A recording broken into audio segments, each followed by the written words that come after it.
ঢাকার সন্ত্রাসবাদ নিয়ে বাংলাদেশকে সতর্ক করেছে ভারত। ওমানের রাজধানী মাস্কাটে বাংলাদেশের পররাষ্ট্র উপদেষ্টা তৌহিদ হোসেন ও ভারতের পররাষ্ট্রমন্ত্রী এস জয়শঙ্করের বৈঠকে এমন বার্তা এসেছে বলে জানা গেছে। এদিকে দক্ষিণ এশীয় আঞ্চলিক সহযোগিতা সংস্থা সার্ক পুনর্গঠনে ভারতকে আহ্বান জানিয়েছে বাংলাদেশ। ঢাকায় সন্ত্রাসবাদকে স্বাভাবিক করা উচিত হবে না, পররাষ্ট্র উপদেষ্টাকে এমন বার্তাই দিয়েছেন ভারতের পররাষ্ট্রমন্ত্রী এস জয়শঙ্কর। ভারতে মন্ত্রণালয়ের সাপ্তাহিক ব্রিফিংয়ে এমন কথা জানান মন্ত্রণালয়ের মুখপাত্র রণধীর জয়সওয়াল। মাস্কাটে ওই বৈঠকে বাংলাদেশের পররাষ্ট্র উপদেষ্টা সার্ক পুনরুজ্জীবনের প্রসঙ্গটি তুলেছিলেন বলেও স্বীকার করেন তিনি।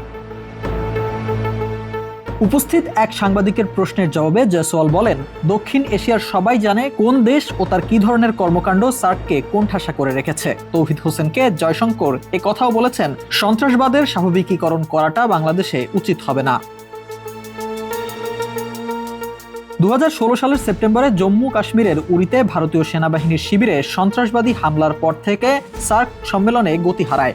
এ হামলায় দায় পাকিস্তানের ওপর চাপিয়ে ভারত তখন বলেছিল, সন্ত্রাসবাদ ও আলোচনা একসঙ্গে চলতে পারে না।